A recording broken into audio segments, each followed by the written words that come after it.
That's right. Yeah. All right. We're here for another episode of the Young Black Suburban. I have a good guest, one of my great friends with me, Joe Gorlaski. How you doing? I'm hanging in there. The 100-mile man. He used to be the 100-mile man.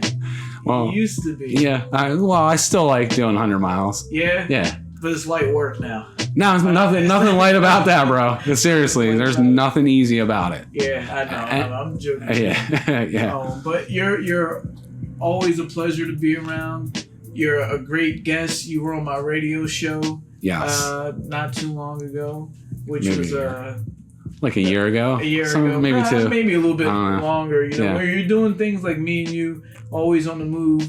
Time just flies like that. Yes. Right? Yeah, it does. You know, especially when you're from where we're from, it's fast and slow at the same time. Right. And you're from Levittown. Correct. Born and raised. Yes. Yeah. Yeah, I've lived up in New York for about a year. I've also lived in Arizona for about a year as well. Okay. Just kind of came back, and I don't know. There's always the side of me that loves the West Coast. Yeah. I don't know. So there's thoughts in my mind of possibly moving out there at some point. Don't be scaring too many people. Nah. You got tons of friends and tons of people around this area that care about you, and would be sad if you went to the West Coast. Listen, there's always a car ride or a plane ride back, right? Yeah, you know? Yeah. Well, you fly out there a lot. I know, I do. And that's part of your sport. Right. But you weren't always the Joe Gorlaski that everybody knows now. No. You were, when I first met you, let's take it all the way back there. Do you remember? I do. We used to train at a place called NPR. Well, I used to train, and you were the boxing trainer. Right. And I used to come in on Sunday mornings, half tanked from the night before, to do a boot camp type class. Right. And I was in bad shape then, like really bad shape. It wasn't just being physically shaped, mentally I was beat down. I just lost my wife not too long before.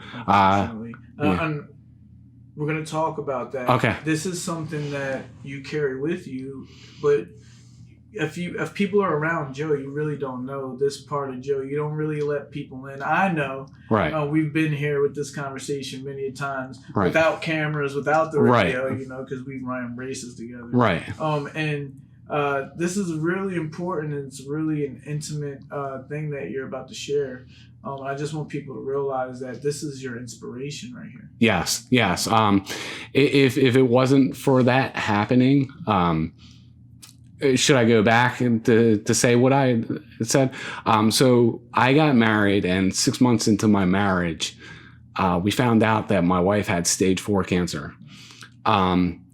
She was told that she wouldn't live that long. She ended up living 4 years.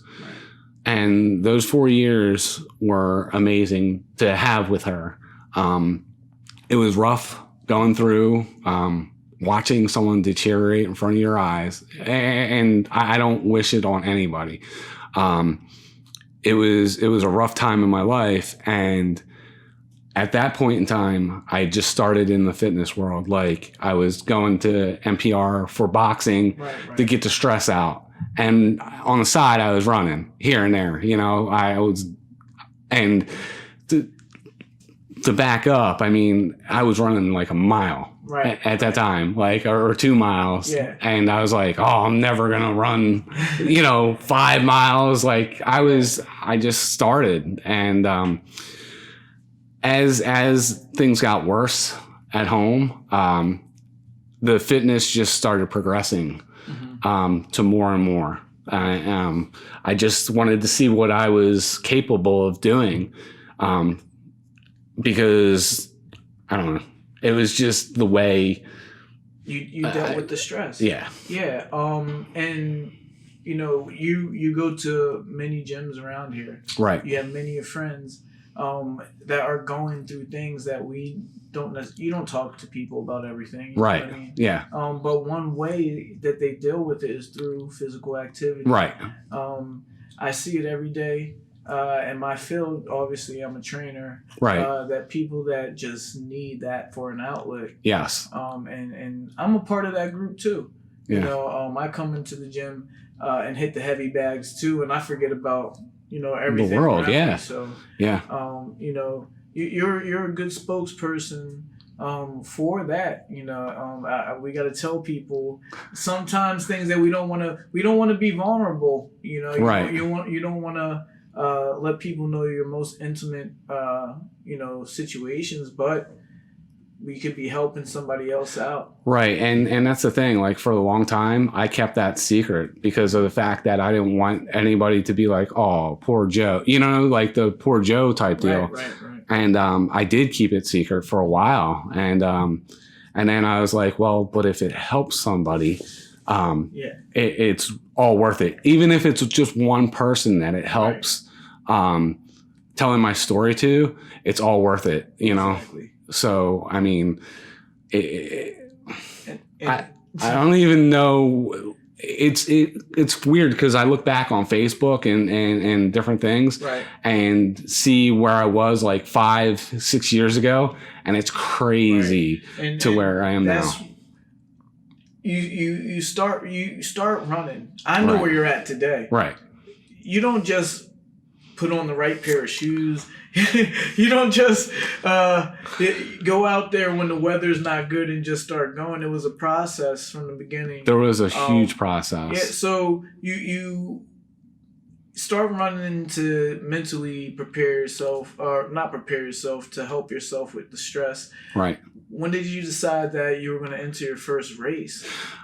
So it's kind of funny because I came in one day from to work, and I ran a mile. And I was like, oh my God, I just ran a mile. And there was this guy there that was trying to convince me that I should run a 5K. And I'm like, a 5K? No way. I don't want to come in last place, blah, blah, blah, blah, blah, blah. Right. And then on the radio came an advertisement for a 5K for kids with cancer. And it kind of touched my heart. So I was like, you know what? I'm going to go out and try it. Right. So I went out and I tried it. And I didn't come in last place, but I was like, I'm never going to run more than a 5K. Right. And that lasted for maybe, 5 hours, 6 hours, until I was like, listen, I have more in me. And that's what it is. It's funny how you get there, don't you? It is, man. It's more curiosity. Yeah. And that's what it was with me. And that's how it started building. I would do like a half marathon, and I was like, damn, I still have more in me. What do I have in me? Yeah. And it just grew from there. Right. You know what I mean? You can stop playing with that. It's fine. Okay. I can definitely relate on these runs that we've done together. Right. It makes you want to do more. Yeah. We've done the Broad Street, and this is why I'm trying to get you to brand yourself. All right, I'm trying to get everyone should have Joe Go Runs T-shirts, because this guy he practically runs a 10-mile race with me. Broad Street is the biggest 10-miler in the country. Right. He runs it backwards. I didn't run it backwards. Don't let him lie. Yo, literally. Well, actually, so let me back it up a little bit, because it wasn't just me that was there. You had to get me ready for my first race. Right. You had to get about, what was there, 3 or 4? Three other people. So yeah, back it up. I come walk into the gym one day, and you were like, yo, you run, right? And I was like, yeah. And you're like, can you run 10 miles? I'm like, yeah.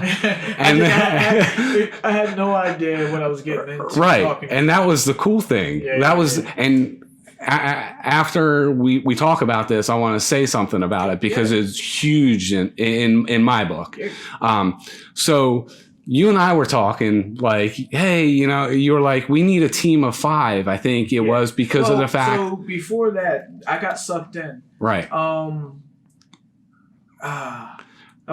Barry. Yeah, there you go. Barry. Yeah. She's like, oh, I'm running this race. And I'm like, yo, are you training? Yeah. You know, me, I can run 3 miles like every day, no problem. Right. But we're talking 10 miles.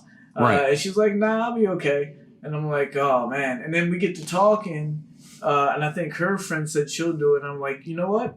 It was just a sporadic thing for me. I needed a challenge. I wasn't fighting anymore. Right. I'm like, I'll do it too. And then you came walking. That's when you came walking in the door. Okay. And you were like, have you run 10 miles? And I'm like, yeah, I can run 10 miles. And then we were like, well, we need a team to do it because someone had a golden ticket to get into it or whatever. I believe that was Barry. Yeah. So, you know, I'm like, yeah, I'll do it. And then Janine, one of our friends, walked in and I'm like, yo, do you want to run 10 miles? She's like, I can't do that. And I was like, yes, you can. She's another beast for other reasons. Yeah. She totally rocked it. Yeah. For someone that said they couldn't run 10 miles, they quickly ran 10 miles. Yeah. And then my girlfriend at the time, I just sucked her into it. Like, I was just like, you're doing it. No choice. So we all got in that year, and I stuck around with you. It's you don't just get in. It's a lottery. Yeah, it's a lottery, so right. We all got in. Right, because of the team. And when we did it, most of you guys were like, I can't run 10 miles. Yeah.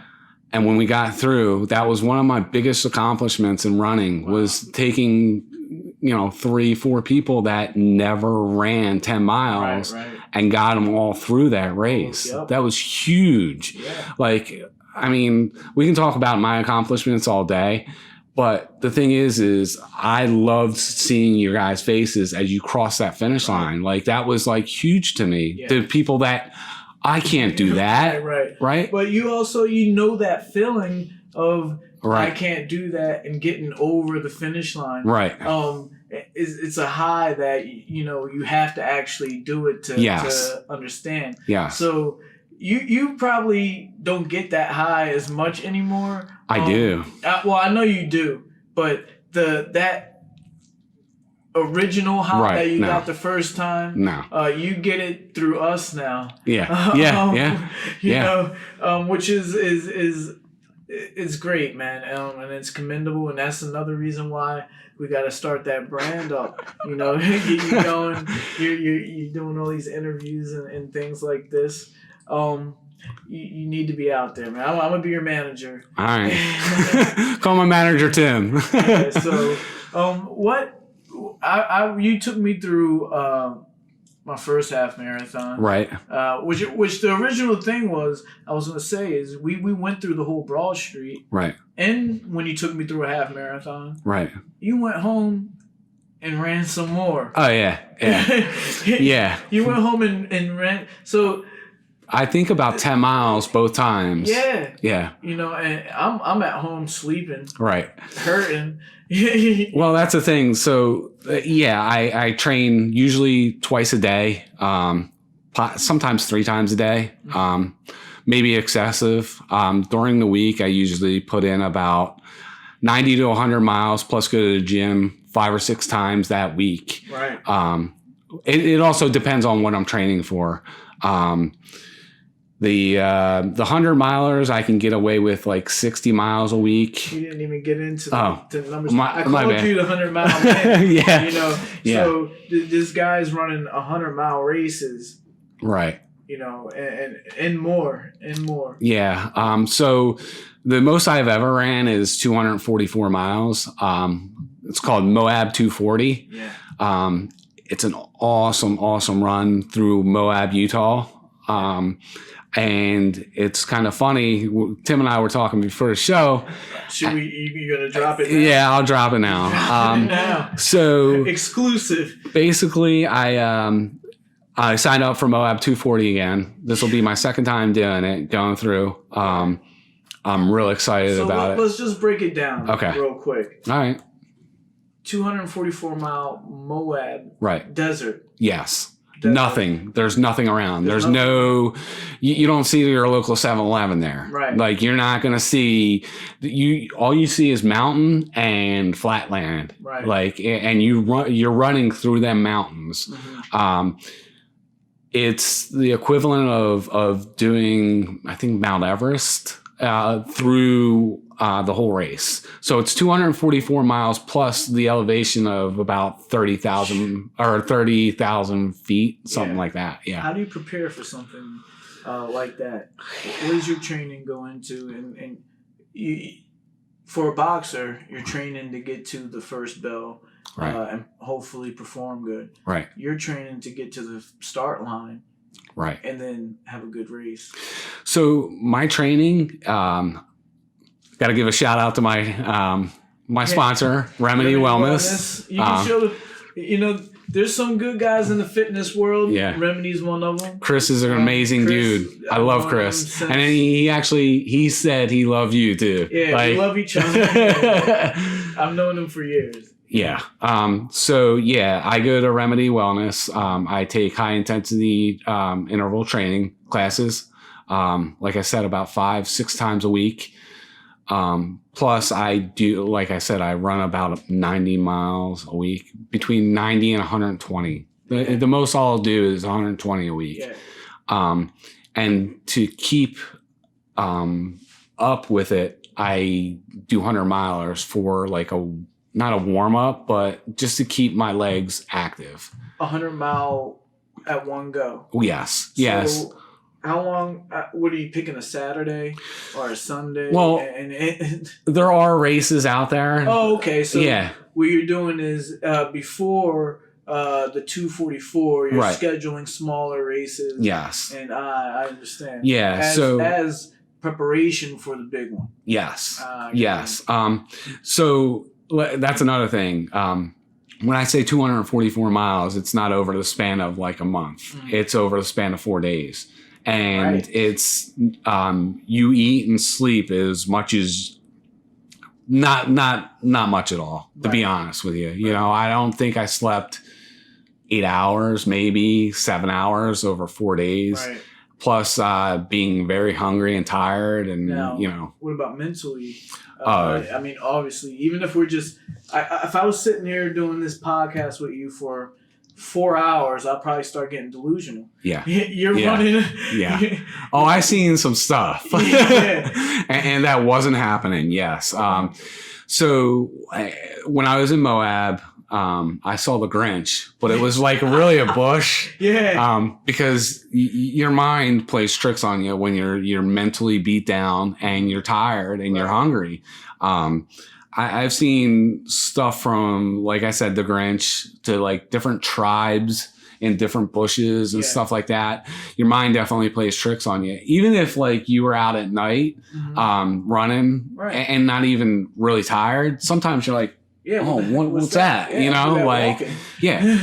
And being 150, 200 miles into a race, you're going to see some things. You're going to definitely see some things. Imagine. And the recovery, I mean, do you go to the hospital afterwards? I mean, I probably should have. Right. Like, come on, we're talking 200.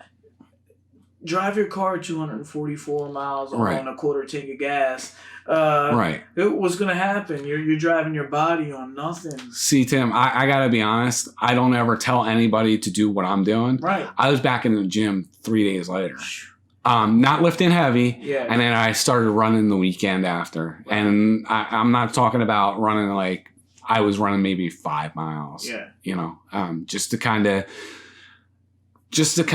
and I was also on a high after that. Right. I was on such a high that my body didn't realize what was going on. Yeah. And when I got off that high, the adrenaline. And I started feeling body aches and different things. And I mean, no, I didn't go to the hospital per se, but I actually felt great. Well, you're out there with other people that do have to go to the hospital. Oh, yeah. You're out there with people that don't make it through the race. How do you keep that drive going? How do you feel like man, you see somebody getting eaten by vultures, like yeah, no.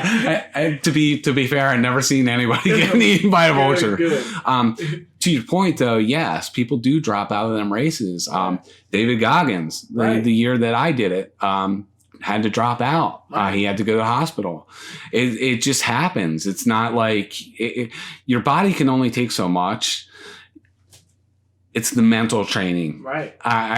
Listen, I've always said training will get you so far, but your mental training is where it'll take you even further than you ever think you can go. You have it. You don't miss a day. No, well, here and there I'll take a day off, but especially if I'm going to 100-miler, like that day, I'll take a couple days off. You're missing a day to prepare for a beat down. Yeah. So that's part of your training, you know? Right. But where do you find this push, this drive? How do you go 244 miles twice? Who says I'm going to do it twice? You want to do better than the last time? I do, and I know I could do better than the last time. There's a drive for me to be better than I was the day before. There's no one per se driving me. It's all me. Right. I'm the one that puts my shoes on, goes out, runs in the snowstorm. Right. This last snowstorm we had, I was out there running. Last night I was talking to my dad on the phone. He's like, "Did you go out running today?" And it was windy and cold and raining last night. Yeah. And I was like, "Yeah." And he's like, "Can I ask you why?" And I said, "Listen, if I'm in the middle of a race, a long race, and it starts raining and it's cold, what am I going to do? Tell the race director, yo, stop the clock? It's cold?" Right. No. Yeah. No. And the regular person's like, "Yo, I'm not going." I've done it a million times. When I was fighting, I'd run in the snow, I'd run in the rain. Right. I was a little bit more of a soldier. I'm softer now, you know? Yeah, it's a mindset. It totally is a mindset. And I see you, you know, you're on social media. I'm going out for another run. I'm like, yo, if I was like Joe when I was fighting, I'd be, you know, world champ. You know, you just got it in you. And how do you feel about these other guys that feel like they can bring it out of somebody by yelling at them or being a drill sergeant? Because this is not your temperament. You got me through those races with kid gloves, I can say. You know? And I appreciated it. Right.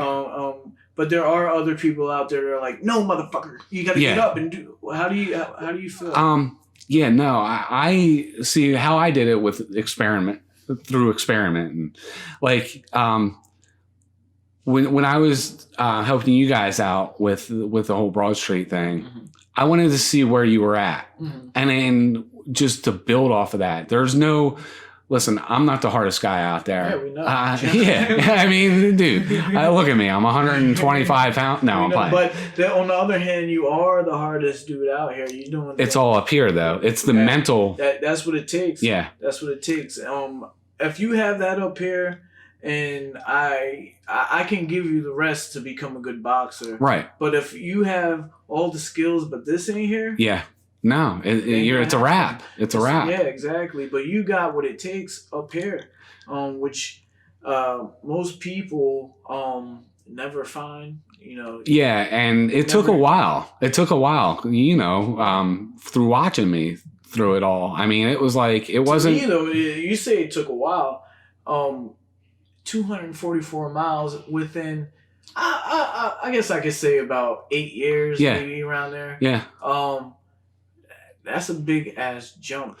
The thing was I was seeing other people do like longer races, and I'm like, well, if they can do it, I can do it. You know what I mean? Like, and that's where it was. And then after like a race, and I just gotta say this, I failed on plenty of 100-mile races. I failed on a 30-mile race. You know, that's how you learn. And I use that fuel to my fire. Like, I would fail and I'd be like, wow, that feels horrible. But at the same time, I know what I got to do to get through it next time. And that's where it all comes, is like, I'm not going to fail. There's no way. I mean, listen, if I went out and tried the 244 and failed, Listen, I could still brag, you know what I mean? But it's just not, it's not in me to do it. But I feel that there's no failure as long as you move forward to it, or like move past something bad that happens. Like, I think the best thing that happened to me was my first 100-miler. I fell and my knee was like a cantaloupe, and I had to quit 95 miles in. So you just use that as fire. That's the way I am. I don't know. To the next part. And not only that, life experiences and stuff like that. But you're also a role model to many people now. Who's your role model? Before we talk about that, but what you said, you saw this person doing it, and you're like, I could do it. Do you have like people that you look up to? I don't necessarily look up to people. I mean, I realize that I got to do what I've got to do to. I don't. But it was cool seeing David Goggins. I got to be honest. Like, it was pretty. In the middle of Moab 240, seeing hearing a voice saying, "What's up, brother?" And I was like, "That sounds like Goggins." And I turn around and there's David Goggins. It was pretty awesome to see. But I just kind of do my own thing. It's a strange sport in that way that it's all up to you, but it's a huge community. It is. It's a huge community. Doing the Broad Street, I ran into people that I knew. Right. I didn't even know were runners. Right. But that's an even more common one. You go to that half marathon, you run into people that you know. Right. You run into people. You pass them while we're running. Hey, what's up? How you doing? Joe will go back, talk to them, come back and run with me again. Matter of fact, the only half marathon that I ran with you, I believe you went to the bathroom. Came back. Probably. And I'm like, yo. It's so funny because of the fact that I do that plenty of times, with half marathons and stuff like that. They're fun runs to me, and I'll see somebody and I'll be like, "Yo, I'll be right back." And next thing you know, they're like, "Where'd you go?" I was like, "Oh, I was talking to this dude back there." It's crazy, but that's the community is great. It is. And the atmosphere of these runs. Yes. Beforehand. Yes. Build up. Yeah. It's great. You're standing out there. Everybody's nervous. The first timers. Yeah. Trust me, I get nervous on them half marathons too, bro. Yeah. I mean, I do. I truly do. And you remember we brought Angie on yeah. It was her first time. Angie's my girlfriend, my other half. And it was me, her, and Joe. Yep. And she had never ran more than 3 miles. Okay. I didn't know what it was, but I know I helped her through it too. Small. Right. And you brought her across. She had that high. Yeah. She said that she almost cried. Oh, dude! if you want to, Angie, if you're listening, if you want to feel any better, I've cried too. When I knew I was going to finish Moab, I started crying. Yeah. That was huge to me. I also knew coming back, my dog was having trouble, so I knew I was going to have to put him to sleep. Right. So there was a lot of emotion. And you get emotional. I've been there. I mean, when I guess it's an emotional release because you're so on adrenaline for so long, and it's just like, wow, I did it. Yeah. And it's an achievement. If you would have told me 8 years ago when you met me that I would complete a 244-mile race, I'd be like, "You're nuts! You're crazy." Because you were drinking 40s.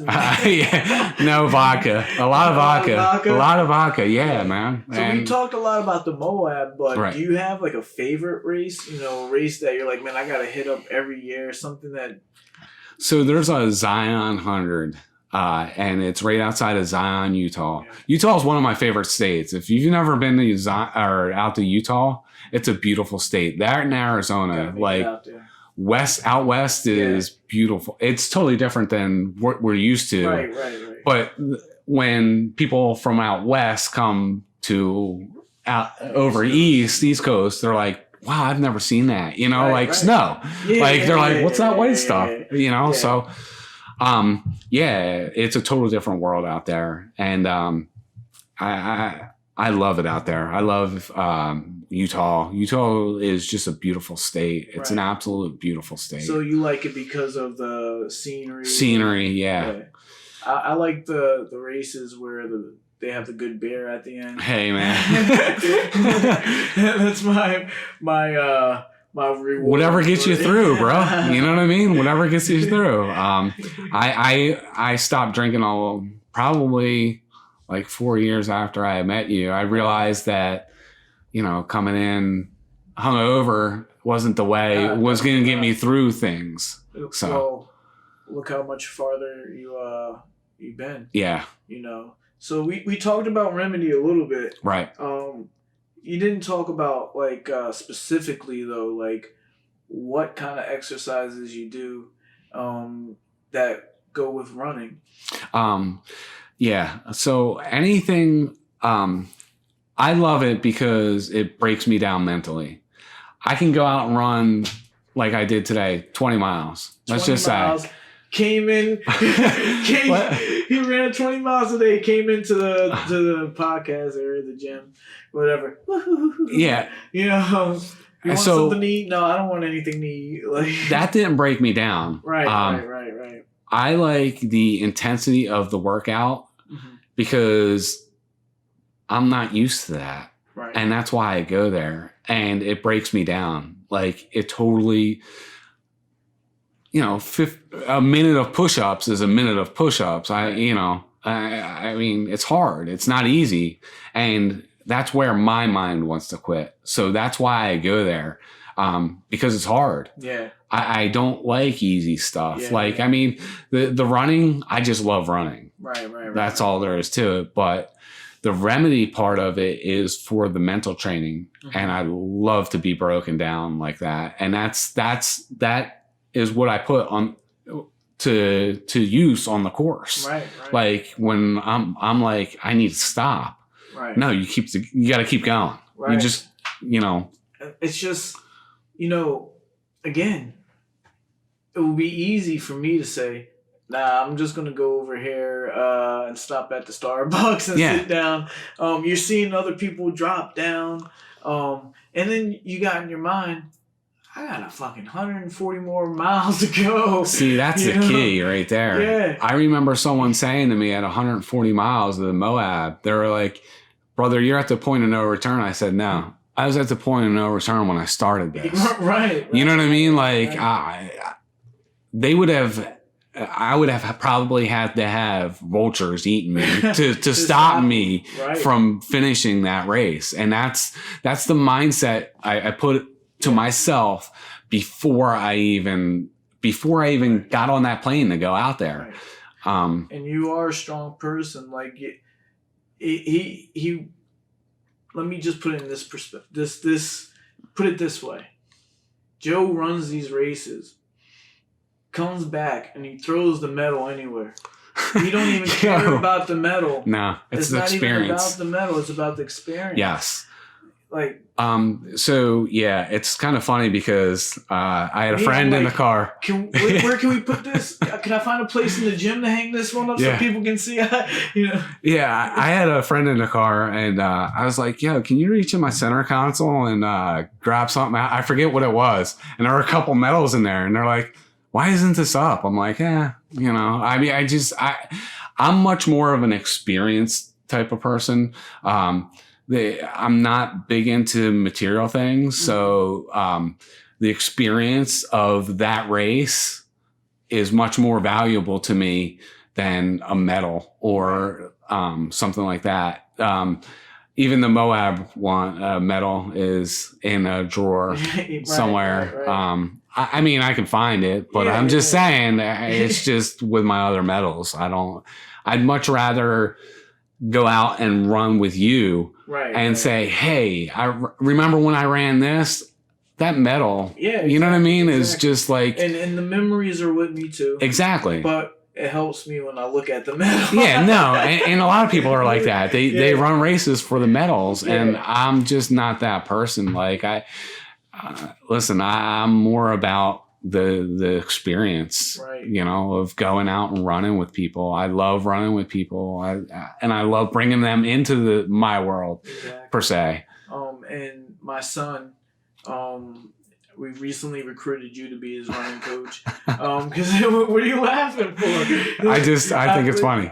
Because look, if he's gonna do this boxing thing, right, I'm gonna bring him to the right people. Yeah.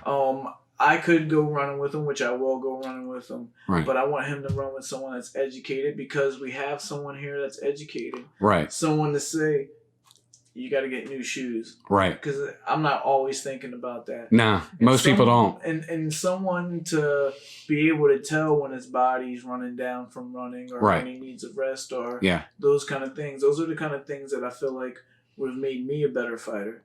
I was the kind of runner that just wake up, right, put on the same shoes I had 2 years. Yeah. Yeah, nah. Go get my 3.5 miles in, and I'm done. Yeah. When in reality, if I would have took the warming up better, the stretching, recovering part better, right, and did longer distances, I feel like 7 miles would have benefited me way better than just the 3 or 4 that I was doing. Yeah. But when you have an expert with you, and I will call you an expert, anybody that can mentally, that's the other aspect about it. You mentally can get into my son and be like, look, this ain't nothing. Right.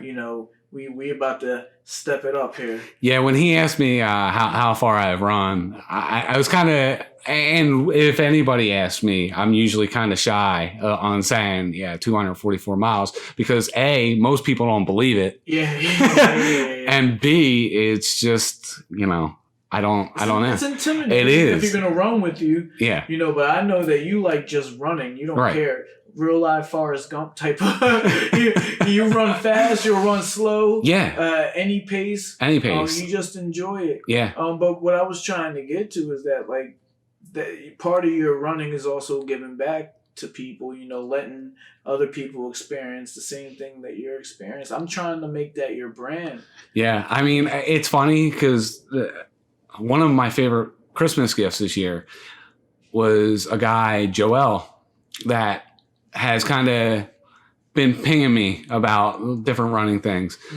And Christmas Eve, he went for a run. And he's like, yo, I'm out here running. I just want to thank you for all you've done for me. And that to me is way cooler than anything I do, and he'll probably end up, he's coming out to 100 miler. He's so I could talk about Joel all day. Yeah. I really could. Go ahead. So Joel, I did another podcast, and Joel was like, I'm really interested in running longer distances, blah, blah, blah. So I see Joel running at Falls Park. And that weekend I was going to run 100 miles through Levittown. Mm-hmm. And I'm like, I was going to ask you that. Let's not forget about Joel. Okay. I'll come back to it. No. Go ahead. Ask me. So do you have 50 milers, 100 miler tracks mapped out in your own neighborhood, your own town? Oh yeah. I have usually a 5 and 10 mile loop that I can do. So you just do that over. And then I use my house as if I need something to eat real quick. Yeah. And then you pop back out. People see me in and out of my house. They must think something's funky going. Yeah. But most of them see me running too. And beep, beep, beep, hey, so, but yeah. So, Joel, I see him at Falls Park, and I'm like, yo, you want to run, get some quality miles in this weekend? And he's like, nah, man, I can't do that. Here he was scared. Yeah. I know he was scared. He probably won't say he's scared. Yeah. He's like, no, I can't do that. And I'm like, all right, well, the invitation's out there. I get home 2 hours later from running, and there's a text. Are you sure you want it? You would run with me? Yeah, just come. And I gave him the time and date. Right. Are you sure? Yeah. Yes, dude. Yes. Just come along. I'm not going to sit there and burn you. Joel, at that time only ran 35 miles. I'm saying only, but that's at one go. At one go. That's good. That's impressive, Yeah. right? He came out and ran with me and did 62, I think 62 or 63. And I think he could have finished 100 with me. Really? But I haven't run with him a lot. Right. So I didn't, but I saw it in his eyes, right. like he was kind of done, but right. I love that more than what I do. A little bit of the struggle is like getting into that meditative state. Yeah. You know, for me, I hate it because I'm like, okay, on these 10 miles, am I going to be in the zone, which is great. It's a beautiful feeling. Oh, it is. Or am I going to be thinking about this 10 miles, the whole 10 miles? Getting in that mind, that meditation, I don't know how else to put it, is the scariest part for me. For me, it's, I don't see it as 10 miles. I just try to stay in the moment. Because if I were to look at, say, even like a marathon, wow, 26 miles, that's a far ride. That's from here to Philly. You know what I mean? Like, and that's intimidating. Yeah, but you're thinking about, okay, this is mile 1. You know, you're here. Yeah, I'm here in mile 1. How do I get to 26? It's almost like a puzzle to me. Like, it's not like I would look at something for the full distance. Mm-hmm. I'm like, we're here right now. What do I got to do to finish whatever I want to accomplish? Yeah. And that's what it is to me, a puzzle. It's crazy because we're sitting here like talking like 26 miles and I'm looking at you like, this guy, 26 miles is like, it's like me running a 5K. Right. You know? Yeah, no, but I mean, it is though. Wait, let's just let that sit in a little bit. I have people that think what I have done is great. 26 miles to you is like taking a step out of your house and coming back in. And you're going to a 100-mile race is something that you feel like you can bang out. Yeah, I mean, I can definitely bang it out. It's just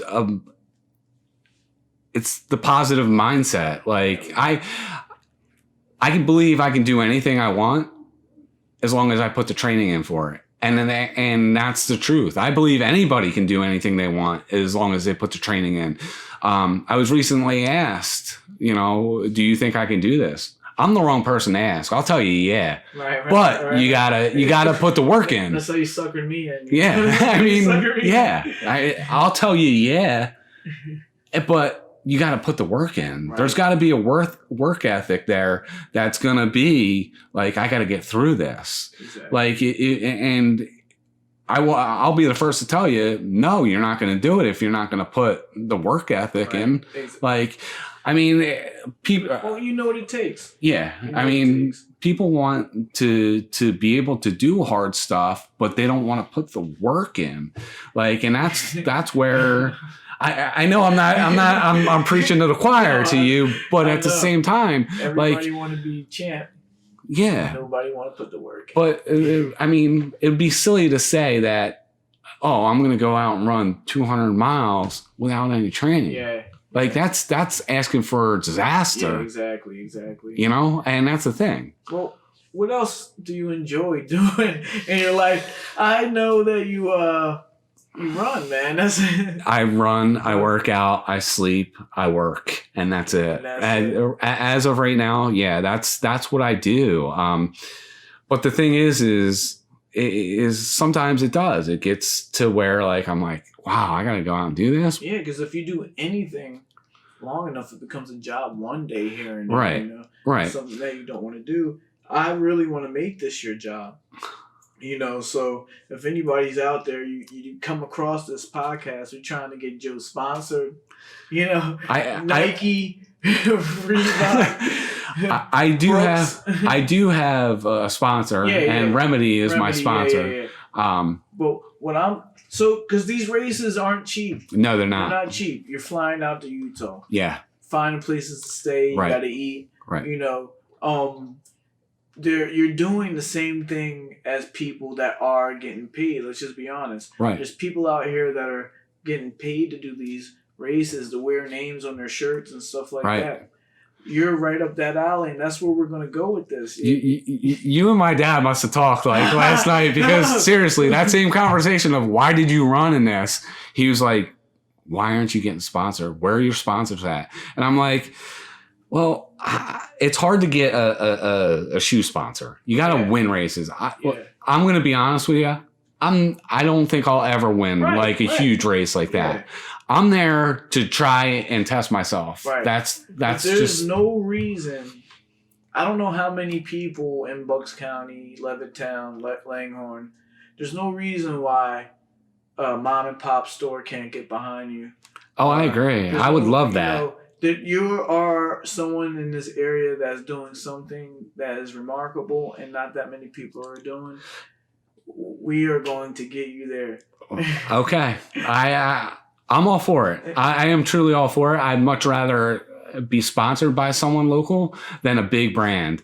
I'm not, unless it's a shoe brand. Right. Like that's where. Because in all reality, the way I see it, you are the brand. Joe Gorlaski's the brand. I mean, listen, I do realize some of the stuff I do is pretty. Let's just say it this way. To pat himself on the back. I want. It's hard to get Joe to do this. It is. Let me come on, make it heartfelt. No, but I realize that there's only less than 600, 700 people that have done what I've done in the world. Not just like, and you're sitting here talking to one. Yeah. I do realize that, but at the same time, there's always more, and that's what's scary to me. I'm like, is there a bigger race? There is, and so in 2022, I'll be racing it. They just had to. So you're already signed up. I'm already signed up. It was supposed to be this year or 2020, but COVID happened, and they couldn't put it on. This race? California Untamed 330. So it's 330 miles. And then this year, the forest fires out in California destroyed a lot of land out there. So he couldn't put it on because of COVID and the destruction of the land out there.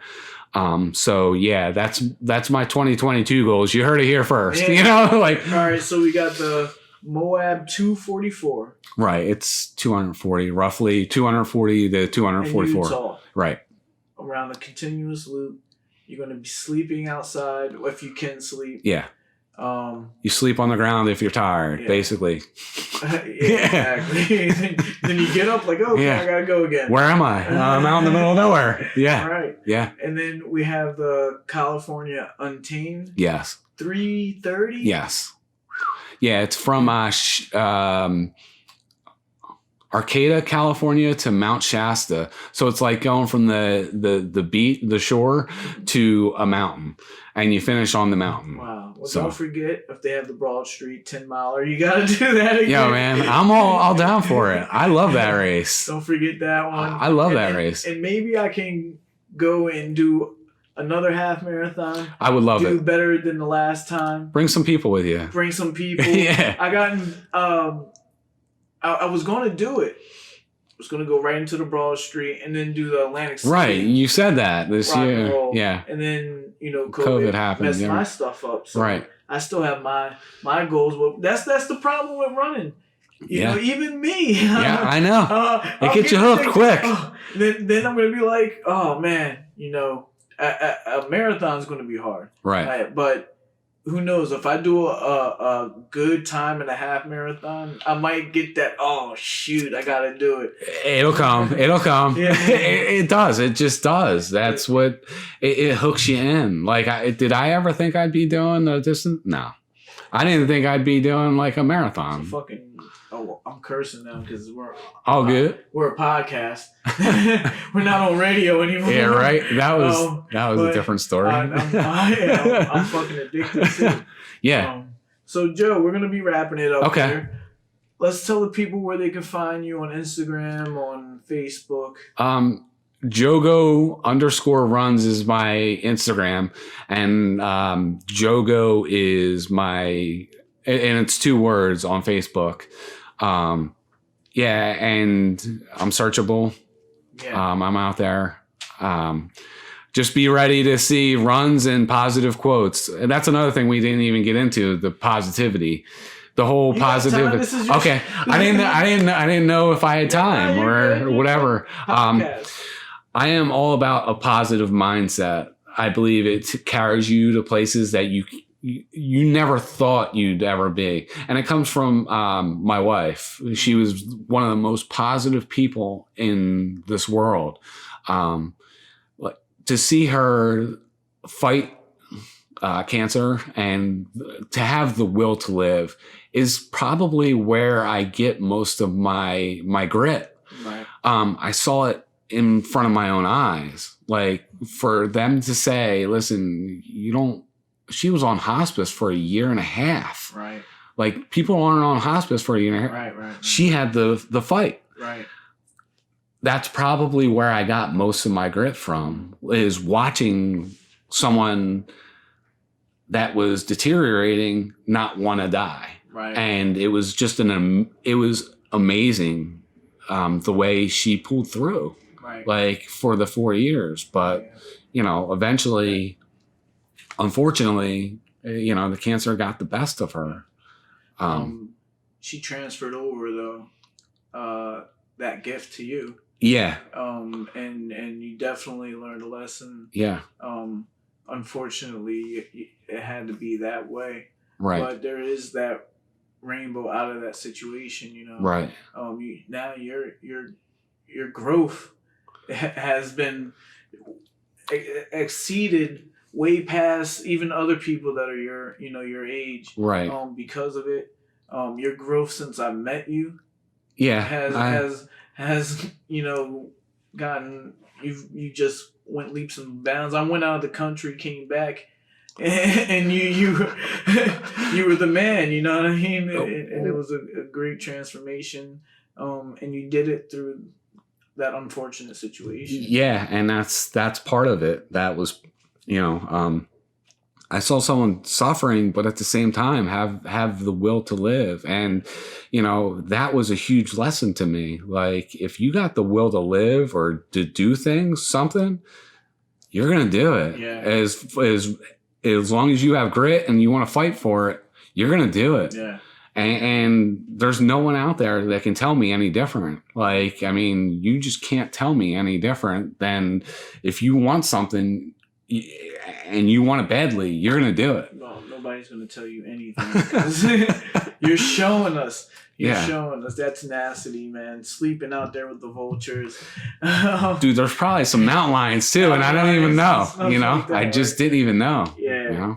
So. And, not only that, just being a positive role model for the community, and being my great friend. Dude. It was a pleasure. Anytime you call, I drop what I'm doing and usually show up. Man, don't say that. I show up. You're going to have somebody hitting you up like, oh, where's Tim at? I know you pick up when he calls. No. I don't want that kind of trouble. But all right, Joe Gorlaski, pleasure having you. Thank you for having me. I love it. Wonderful story. We're going to keep telling it. You're going to be back on the show. You got over 500 miles worth of races that you just said off the top of your head that we're going to have to talk about. Well, that's the 330 is in 2022. It counts. But I have other races coming up, but I don't want to talk about them right now. Big one is Moab this year. Yep. So thank you. I appreciate you. No problem. I truly do.